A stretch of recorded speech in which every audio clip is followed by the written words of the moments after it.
Mi marido me abandonó a 60 kilómetros de casa, bajo la lluvia, solo por preguntar por 10.000 euros de nuestra cuenta.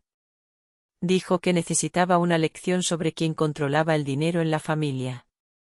Lo que él no sabía era que mi lección para él involucraba los 3 millones de euros que ocultaba en Andorra. Ese fue solo el principio de su caída. Antes de continuar, suscríbete al canal y cuéntanos desde dónde estás escuchando en los comentarios. Mi nombre es Elena.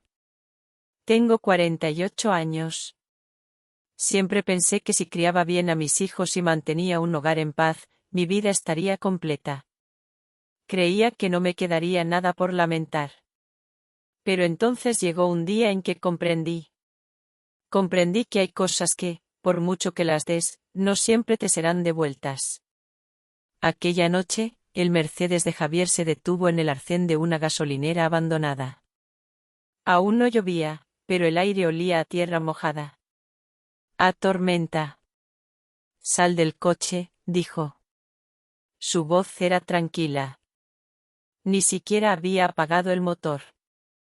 Miré por la ventanilla. Estábamos a 60 kilómetros de nuestra casa en Madrid. 60. Lo había calculado a la perfección. Necesitas una lección, Elena, continuó, mirando al frente. Quizás una larga caminata te enseñe un poco de respeto. No discutí. No supliqué. Hacía meses que las lágrimas se me habían secado por dentro. Simplemente lo observé. Su mandíbula estaba tensa, con esa misma expresión de satisfacción que ponía cuando cerraba un trato especialmente bueno en su fondo de inversión. Abrí la puerta. El cuero del asiento crujió. Apoyé un pie sobre el asfalto agrietado y sentí el frío de la noche. Me quedé allí, de pie, mientras él aceleraba y se alejaba. Las luces rojas de su coche desaparecieron tras una curva. Y entonces, me quedé sola. Sola, en la oscuridad. Pero no por mucho tiempo. Saqué el teléfono del bolsillo de mi abrigo. Apreté el botón rojo para detener la grabación. Cada palabra, cada inflexión de su voz cruel, estaba guardada. Era la última pieza. La pieza final. A los pocos minutos, tal como habíamos planeado, una camioneta negra apareció en la distancia y se detuvo a mi lado. La puerta del conductor se abrió. Era Carlos, mi hermano. Salió con calma, sosteniendo un paraguas abierto, aunque la lluvia aún no había comenzado a caer. ¿Lo tienes todo?, preguntó. Su voz, siempre firme. Siempre protectora. Levanté el teléfono. Cada palabra, respondí. Él asintió despacio. La rabia brillaba en sus ojos, pero la mantenía controlada. Por mí. Sonreí mientras subía a la camioneta. Fue una sonrisa pequeña, cansada, pero era la primera sonrisa real en mucho tiempo. La crueldad de Javier había terminado esa noche. Él pensó que me estaba dando una lección. Pero no sabía que la lección más grande estaba a punto de aprenderla él. Ese fue su último error. Mientras Carlos conducía por carreteras secundarias, la lluvia finalmente comenzó a caer. Gotas gordas y pesadas golpeaban el parabrisas. Miré por la ventanilla y dejé que mi mente viajara hacia atrás. Hacia el principio de todo. Todo empezó hace 15 años, bajo un sol radiante de junio, no bajo esta lluvia torrencial. Él no era un monstruo entonces. O quizás, simplemente, yo no sabía ver. No sabía que las jaulas más seguras no están hechas de barrotes de hierro, sino de promesas de oro. Parte 2. El reflejo dorado.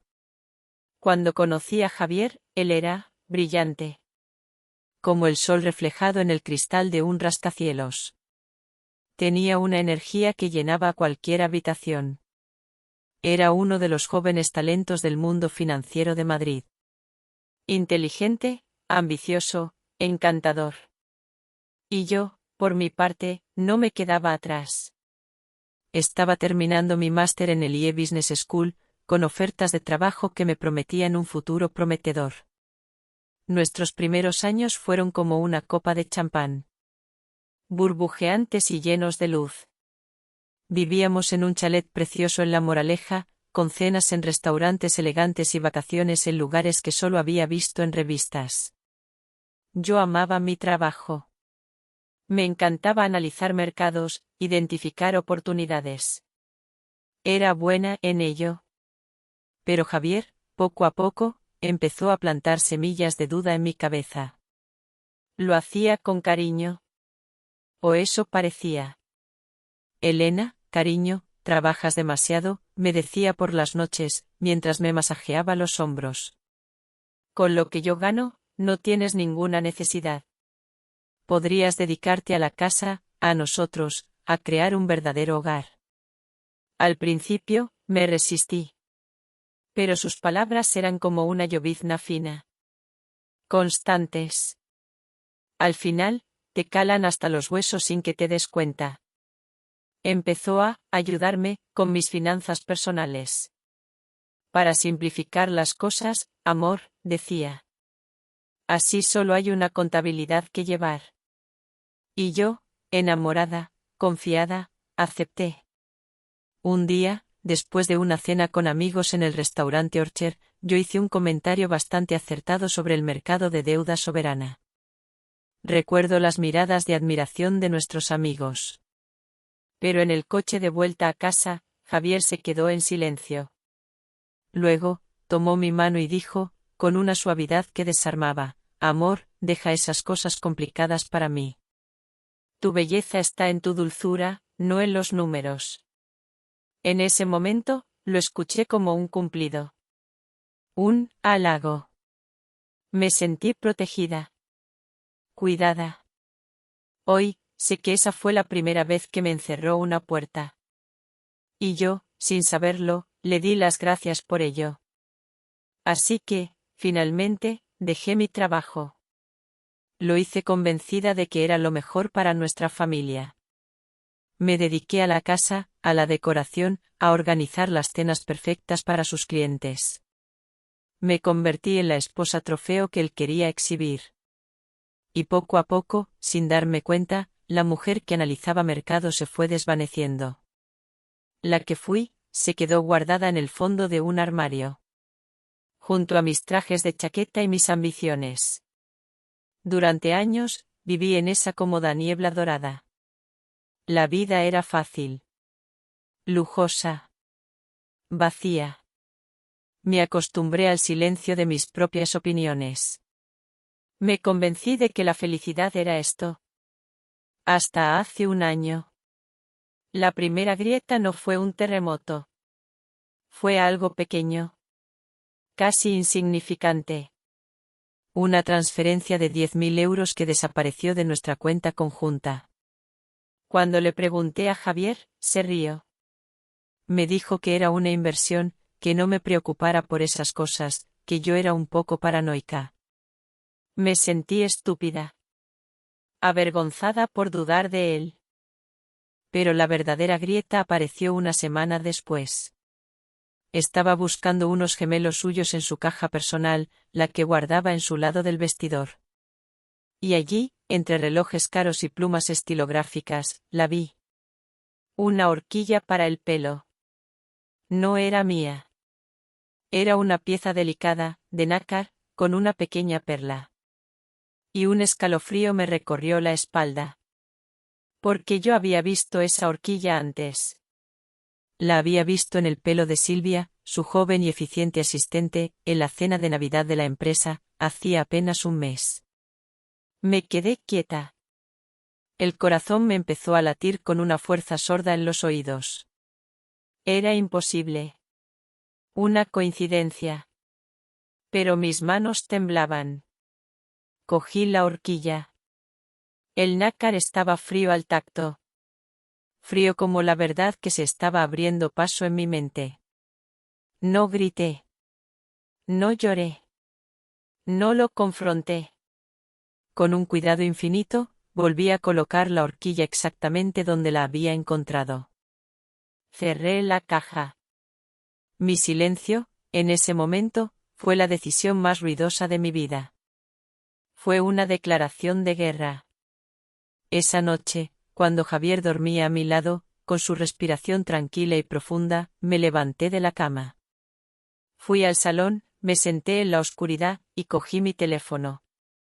Marqué el número de mi hermano. Cuando contestó, con la voz pastosa por el sueño, no me quejé. No me derrumbé. Simplemente dije, con una calma que me sorprendió a mí misma. Carlos, necesito tu ayuda. Creo que ha llegado el momento de recordar quién era yo. Esa noche, el dolor se convirtió en un plan. Cada uno de nosotros tiene un punto de quiebre, un momento en que decidimos que ya es suficiente. ¿Alguna vez han sentido ese momento en sus vidas? Me gustaría leer sus historias en los comentarios. A veces, compartir nos hace más fuertes. Carlos llegó a mi casa a la mañana siguiente. Javier ya se había ido a su oficina. Nos sentamos en la cocina, la misma cocina donde yo había preparado cientos de desayunos, y le conté todo. La horquilla. El dinero. Las sospechas. La primera reacción de mi hermano fue pura furia. Se levantó de la silla, con los puños apretados. Quería ir a la oficina de Javier y enseñarle modales. Quería defender el honor de la familia. Es un buen hombre, mi hermano. Impulsivo, pero con un corazón noble. Tuve que detenerlo. No, Carlos, le dije, poniendo mi mano sobre su brazo. La violencia es su juego, no el nuestro. Si hacemos eso, nos convertiremos en los malos de la película. La mejor venganza no es un puñetazo en la cara. Es una victoria total. Limpia. Legal. Le costó entenderlo. Pero al final, vio la lógica en mis palabras. Vio la determinación en mis ojos. Se sentó de nuevo. Y me escuchó. El siguiente paso era encontrar ayuda profesional. No podía ser cualquier abogado. Necesitaba a alguien discreto, inteligente, y sobre todo, alguien que entendiera que esto no era solo un divorcio por infidelidad. Era algo más. Fue mi madre quien nos dio el contacto. Una vieja amiga suya de la universidad conocía a una abogada en Madrid. Se llamaba Isabel Reyes. Decían que era una de las mejores. Una mujer dura, pero justa. La reunión con Isabel fue en su despacho, un lugar elegante pero sobrio en el barrio de Salamanca. Me escuchó con atención, sin interrumpirme. Al principio, su expresión era profesional, casi distante. Supongo que había oído historias como la mía cientos de veces. Esposas engañadas, maridos con dinero. El punto de inflexión llegó cuando dejé de hablar de mis sentimientos y empecé a hablar de mis sospechas financieras. Le hablé de mi formación en el IE. De las pequeñas irregularidades que había empezado a notar. De las conversaciones que Javier evitaba. De las cuentas en Andorra de las que él hablaba en voz baja por teléfono. Fue entonces cuando la mirada de Isabel cambió. Se inclinó hacia adelante. Vio que yo no era solo una víctima desconsolada. Era una mujer con un cerebro que había estado dormido durante demasiado tiempo. Cuando terminé de hablar, Isabel se reclinó en su silla y me miró fijamente durante un largo minuto. Luego, una leve sonrisa apareció en sus labios. Elena, dijo, con una voz tranquila y segura. Los hombres como su marido construyen castillos de naipes. Creen que son fortalezas. Nuestro trabajo no es soplar fuerte. Nuestro trabajo es quitar una sola carta, la correcta, y ver cómo todo se derrumba. Ese día, salí de su despacho sintiendo que había recuperado una parte de mí. Ya no estaba sola. Tenía una alianza.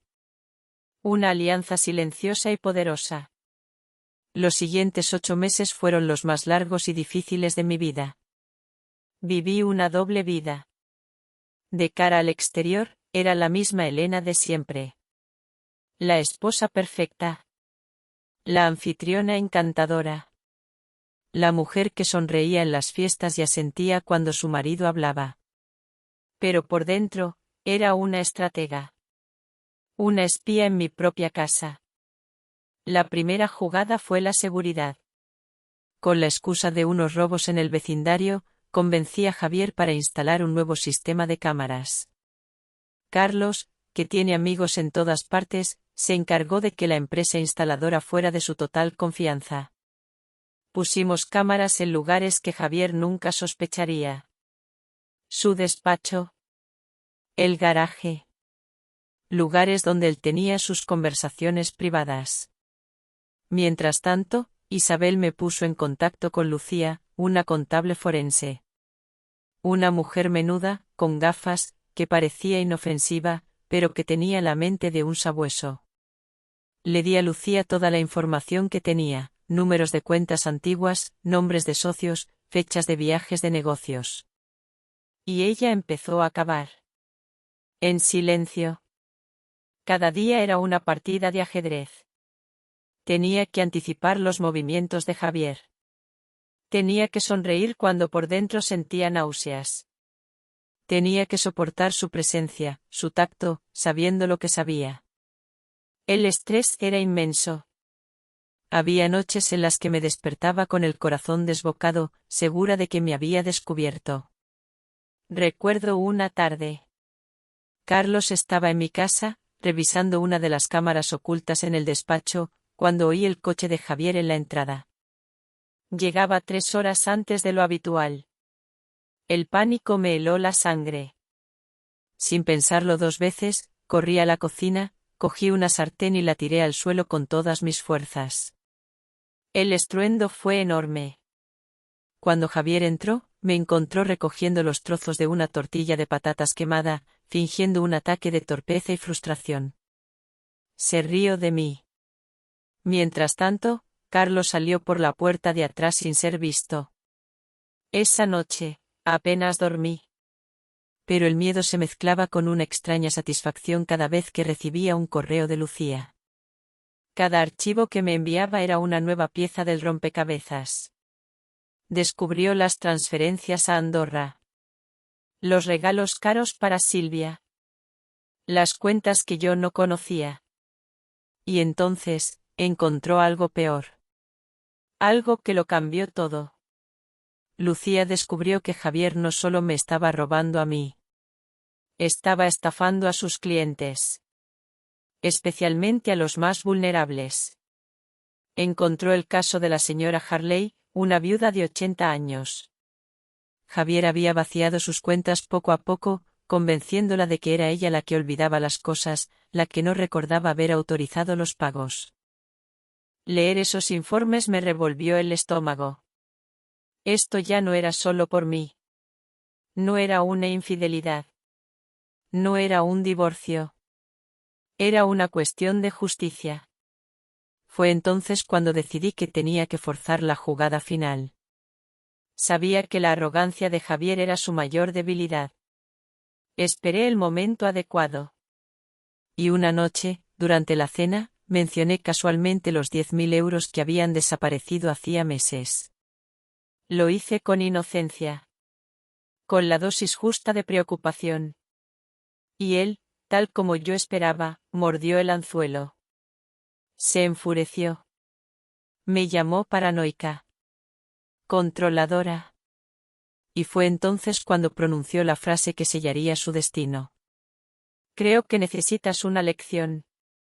Y yo, en mi interior, pensé, sí, querido. ¿La necesitas? Carlos condujo bajo la lluvia torrencial hasta llegar al centro de Madrid. Se detuvo en la entrada de un pequeño hotel boutique cerca del Retiro. Un lugar discreto, elegante. Isabel lo había elegido a la perfección. ¿Estás lista?, me preguntó Carlos, con la voz suave. Asentí. Me quité el abrigo, dejando que la fina blusa de seda se pegara a mis hombros. Me pasé las manos por el pelo, alborotándolo, dejando que el agua que había recogido del paraguas me empapara un poco más. Respiré hondo. Era hora de actuar. Entré sola en el vestíbulo del hotel. El mármol brillaba bajo las luces cálidas. Me acerqué al mostrador, asegurándome de que mis manos temblaran ligeramente. La recepcionista, una chica joven con ojos amables, levantó la vista y su sonrisa profesional se desvaneció al verme. «Dios mío, señora, ¿se encuentra bien?», preguntó, alarmada. Dejé que mi voz se quebrara. Apenas un susurro. «Mi marido», empecé, y me detuve, como si no pudiera continuar. «Me ha dejado, en la carretera. Tuvimos una discusión y...». La chica no necesitó más. Salió de detrás del mostrador, me puso una toalla sobre los hombros y me guió hasta un sillón. «No se preocupe, aquí está a salvo», me dijo. Cada detalle de esa escena había sido ensayado en mi mente. Pagué la habitación con la tarjeta de crédito que había abierto en secreto hacía 6 meses, a nombre de soltera. Le di mi nombre de soltera. Elena García. Le conté una versión fragmentada de la historia, lo suficiente para que ella la anotara en el informe de incidencias del hotel. Un informe que, como Isabel me había explicado, sería un testimonio imparcial de mi estado esa noche. Una vez en la habitación, cerré la puerta con llave y pasé el cerrojo. Por un instante, me apoyé contra la madera y cerré los ojos. El cansancio de los últimos 8 meses me golpeó de repente. Era un cansancio profundo, un agotamiento del alma. Pero no había tiempo para descansar. 15 minutos después, llamaron a la puerta. Era Carlos. Luego llegó Isabel, con su maletín de cuero, y poco después, Lucía, la contable, con un portátil y una pequeña impresora. La habitación del hotel se transformó en nuestro cuartel general. Mientras Isabel extendía documentos sobre la cama, mi teléfono empezó a vibrar. Era Javier. Dejé que la llamada se perdiera. Inmediatamente, llegó un mensaje de voz. Su voz, grabada, sonaba irritada. «Elena, esta tontería ha ido demasiado lejos. Llámame ahora mismo». No contesté. Lo guardé todo. Cada llamada perdida, cada mensaje. Lucía conectó su portátil a la pequeña mesa junto a la ventana. Su rostro estaba pálido por la falta de sueño. «Tengo algo más, Elena», dijo en voz baja. «Algo que encontré esta tarde. Es sobre la señora Harley». Se hizo el silencio en la habitación. Carlos e Isabel se acercaron. Lucía abrió un archivo. Eran correos electrónicos. Correos entre Javier y el médico de cabecera de la señora Harley. En ellos, Javier expresaba su profunda preocupación por la creciente pérdida de memoria de la anciana. Sugería pruebas, revisiones. Fingía ser un amigo de la familia preocupado. Él no solo le robó el dinero, explicó Lucía, con la voz tensa. Le estaba robando la mente. La estaba convenciendo, y convenciendo a su médico, de que estaba senil. Para que nadie cuestionara las transferencias. Para que ella misma dudara de sus recuerdos. Un frío glacial se instaló en mi pecho. Era una crueldad metódica. Calculada. Miré las caras de mi equipo. Vi mi propio horror reflejado en los ojos de Carlos, la fría furia en la mirada de Isabel. En ese momento, mi teléfono volvió a sonar. Javier, de nuevo. Esta vez, su mensaje de voz era diferente. Había un rastro de pánico bajo la fachada de enfado. Elena, estoy preocupado. De verdad. Si no me llamas, empezaré a llamar a los hospitales. Una mentira. Una manipulación más. Isabel cerró la tapa de su portátil con un gesto decidido. Esto cambia las cosas, dijo, mirándome directamente. Con la grabación de esta noche y esta nueva evidencia sobre la señora Harley, no solo tenemos un caso de divorcio. Esto es un delito. Mañana a primera hora, no solo presentaremos la demanda.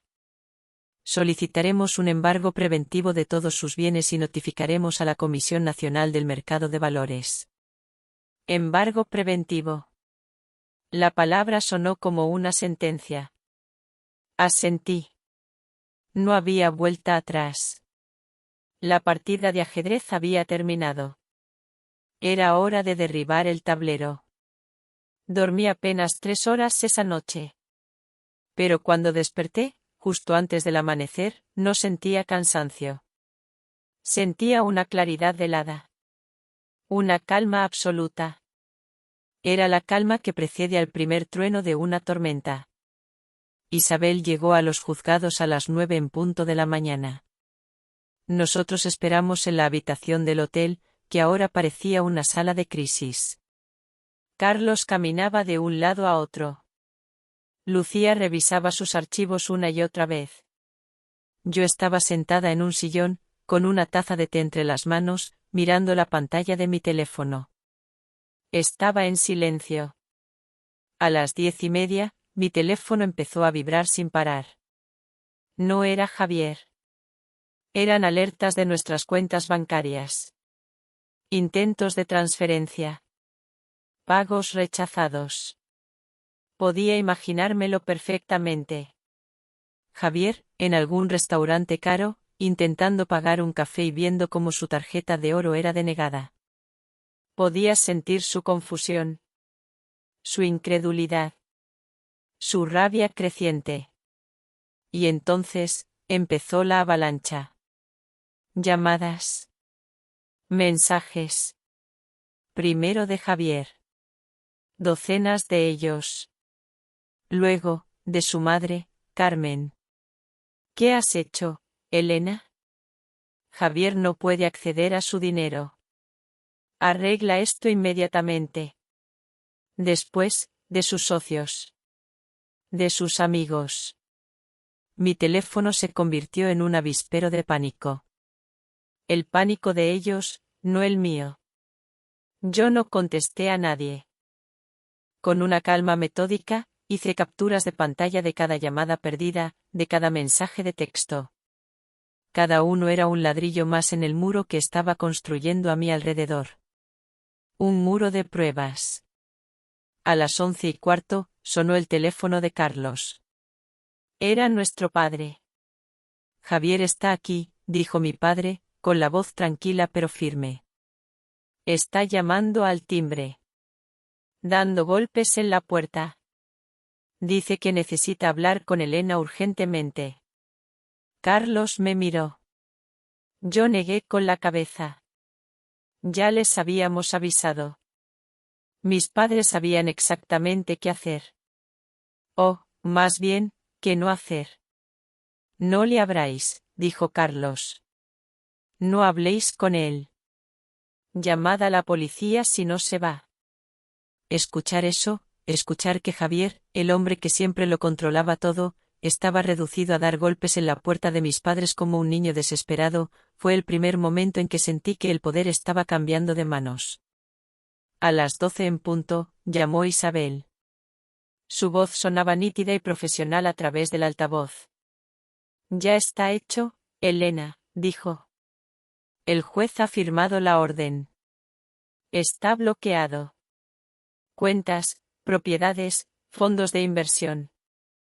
Todo. No puede mover ni un euro. Un suspiro colectivo recorrió la habitación. Lucía cerró los ojos, aliviada. Carlos se detuvo y puso una mano en mi hombro. Yo no suspiré. Solo sentí como un nudo que llevaba años apretado en mi estómago empezaba, muy lentamente, a deshacerse. Esa mañana, por primera vez en mucho tiempo, sentí que la tormenta estaba de mi lado. Este era solo el principio de una larga batalla. En el canal Corazones de Millonarios, cada historia es un viaje, y me siento muy afortunada de tenerlos a ustedes. Si han llegado hasta aquí, les pido que dejen un número 1 en los comentarios, para saber que todavía tengo compañeros de viaje en esta travesía. Su presencia es el mayor aliento para contar el final de cómo un hombre que lo tenía todo, lo perdió todo por un solo acto de crueldad.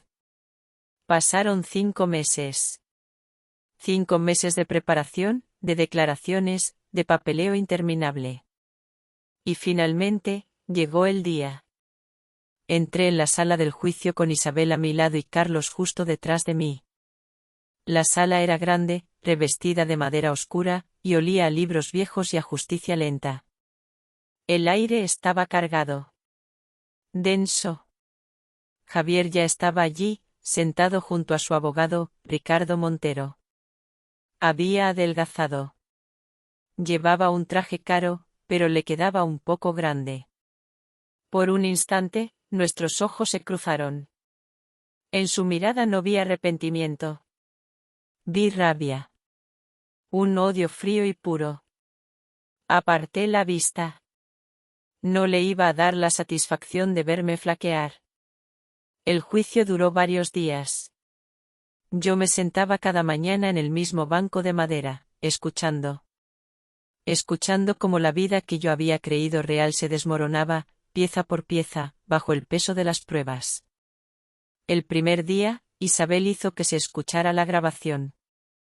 La sala se quedó en un silencio absoluto. Y entonces, la voz de Javier llenó el espacio. Fría. Cortante. Necesitas una lección, Elena. La jueza, Sofía Reyes, una mujer de expresión severa, no movió ni un músculo, pero vi cómo sus dedos se apretaban sobre el bolígrafo. Escuchar esa frase, allí, en ese lugar solemne, fue como sentir de nuevo el frío de aquella noche. Pero esta vez, no me hizo sentir pequeña. Me hizo sentir, justificada. Declaró la joven recepcionista del hotel. Describió mi estado esa noche. Asustada.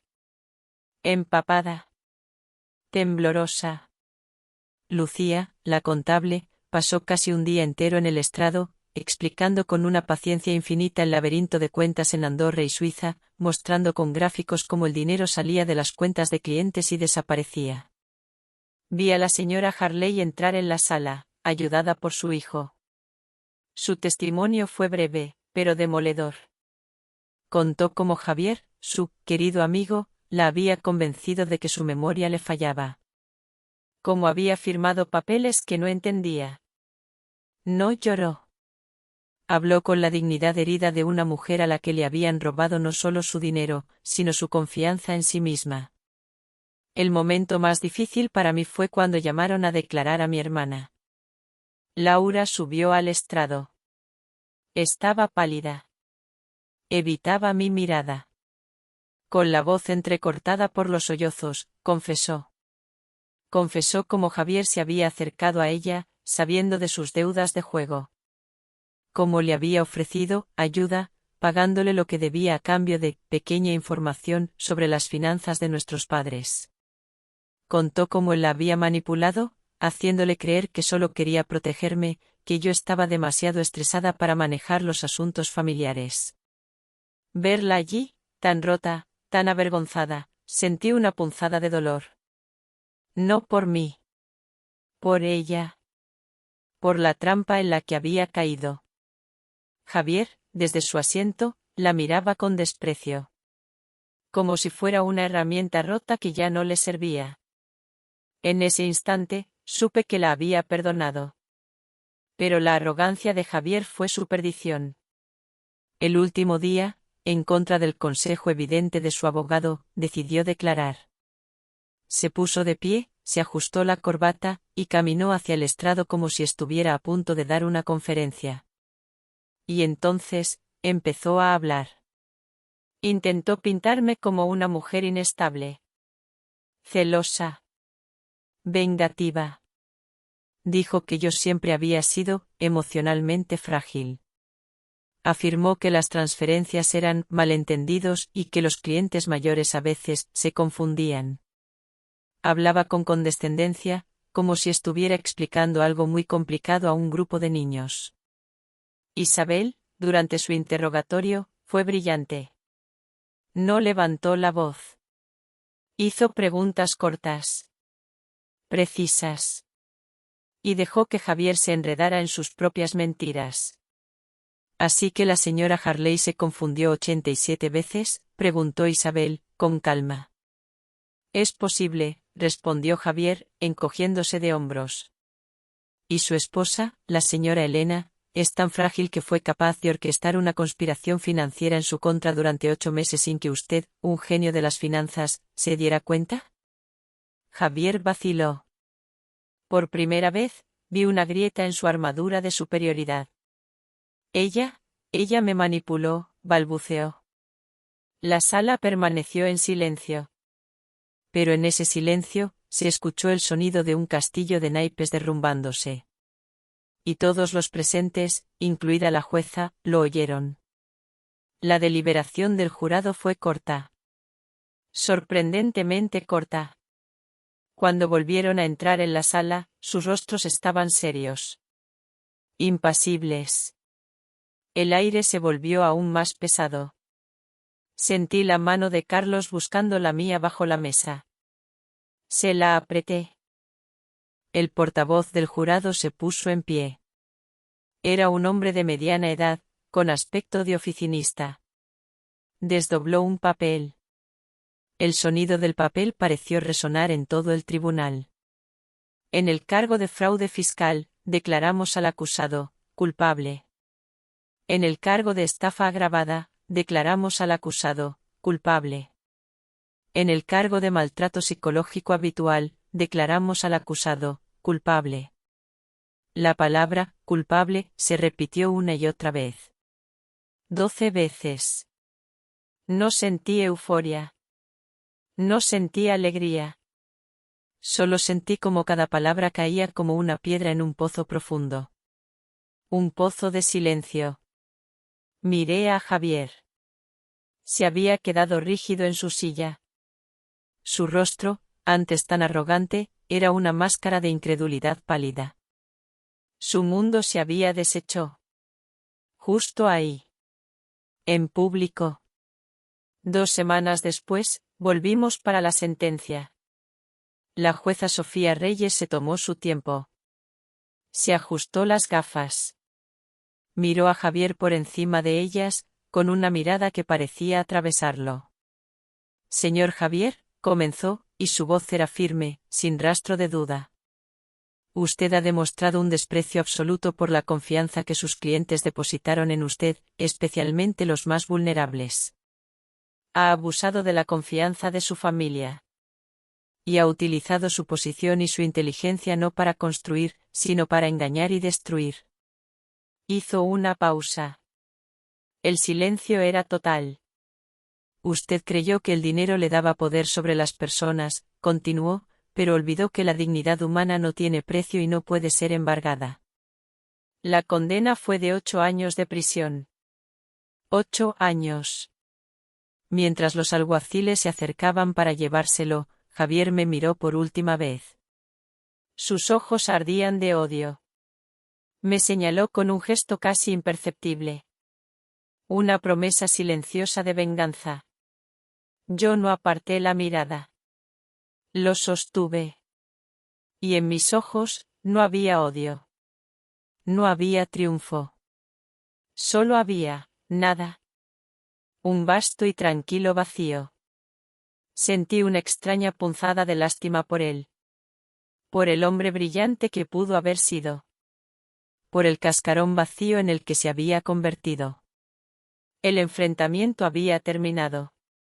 Salimos del juzgado. Afuera, el sol de mediodía era casi cegador. Carlos e Isabel querían ir a celebrar. A brindar. Pero yo negué con la cabeza. Solo quiero ir a casa, dije. Y eso fue lo que hice. Al llegar a mi apartamento, el pequeño piso al que me había mudado, lo primero que hice fue quitarme los zapatos. Puse agua a calentar para un té. Mientras esperaba, cogí mi teléfono. Tenía un último mensaje de Carmen, mi ex-suegra. Decía: has destruido a mi hijo. Espero que seas feliz. Leí el mensaje. Luego, con toda la calma del mundo, borré su número de mi lista de contactos. Me senté en el sofá, con la taza caliente entre las manos. No había champán. No había celebración. Solo el sonido suave de mi propia respiración. La guerra había terminado. Y en lugar de la alegría de la victoria, lo que sentía era la profunda y abrumadora paz del silencio. Por primera vez en 15 años, estaba verdaderamente sola. Y por primera vez en 15 años, esa soledad no me daba miedo. Era el principio. La pregunta ahora no era qué me habían quitado. La pregunta era, ¿qué iba a hacer con la libertad que acababa de ganar? Ha pasado un año desde la sentencia. Ya no vivo en Madrid. El ruido de la gran ciudad, el recuerdo de sus calles, se sentía ajeno. Ahora vivo en el sur, en Andalucía, en el pueblo blanco donde nació mi madre. Aquí, el ritmo de la vida es más lento. El aire huele a jazmín por las noches. Con una parte del dinero que el tribunal me concedió, compré una casa antigua en el centro del pueblo. Una casa con un patio interior lleno de macetas de geranios y una pequeña fuente cuyo murmullo constante acompaña los días. No es una mansión. Es un hogar. Y es aquí donde he plantado mi nueva vida. He creado una pequeña fundación. La he llamado El Refugio de Clara, en honor a mi madre. No es una gran organización. Es simplemente esta casa. Un lugar donde las mujeres que están pasando por situaciones difíciles pueden venir a tomar un café. Un lugar donde pueden hablar sin miedo. Isabel me ayuda con el asesoramiento legal a distancia. Lucía, la contable, diseñó un pequeño curso de finanzas básicas para mujeres, para que ninguna más tenga que decir, yo de eso no entiendo. Mi hermana Laura también está aquí. Ha pasado por un tratamiento. Está luchando, día a día, y está ganando. Ella dirige los grupos de apoyo. Su propia experiencia, su propia fragilidad, se ha convertido en su mayor fortaleza para entender el dolor de las demás. La miro a veces, escuchando con paciencia a otra mujer, y veo una belleza en ella que no había visto antes. La belleza de la resiliencia. Mi madre vive conmigo. Su memoria va y viene, como la marea. Pero hay días de una lucidez asombrosa. El otro día, estábamos sentadas en el patio, y me cogió la mano. Su piel era suave y fina como el papel. No dejaste que su crueldad te convirtiera en alguien como él, me dijo, mirándome con sus ojos claros. Convertiste el barro en una flor. Esa, hija mía, es la verdadera victoria. Y creo que tiene razón. El camino ha sido largo, y las cicatrices, aunque ya no duelen, siempre estarán ahí. Son un recordatorio. Me han enseñado lecciones que nunca pedí, pero que ahora atesoro. Si pudiera compartir algo de lo que he aprendido, serían estas 3 cosas. Primero, a los padres y a las madres, enseñen a sus hijas a ser independientes antes de enseñarles a amar. Unas alas fuertes protegen más que cualquier castillo. La capacidad de volar por sí misma es el mayor regalo que pueden darles. Segundo, a los hijos y a las hijas, la familia puede no ser perfecta. Puede tener sus grietas. Pero son nuestras raíces. No dejen que nadie de fuera venga con un hacha a cortarlas. Y finalmente, sobre la naturaleza humana, hay personas en este mundo, como Javier, que confunden la bondad con la debilidad. Pero se equivocan. La bondad, cuando se arma con inteligencia y coraje, se convierte en una fuerza invencible. Javier me dejó bajo la lluvia para darme una lección. Y la aprendí. Aprendí que después de cada tormenta, la tierra se queda más blanda. Más fértil. Lista para que nuevas semillas puedan brotar. Y aquí, en este patio andaluz lleno de luz, termina la historia de Elena. ¿Qué piensan de su decisión final? ¿Habrían hecho algo diferente en su lugar? Compartan sus reflexiones en los comentarios. Les aseguro que leo cada una de sus palabras. Si esta historia les ha hecho pensar o sentir, no olviden dejar un me gusta, compartirla con alguien a quien crean que también le pueda llegar al corazón y, por supuesto, suscribirse al canal Corazones de Millonarios para no perderse los misterios que están por venir. Nos vemos en la próxima historia. Y quién sabe, la próxima vez, el protagonista, podría ser tú.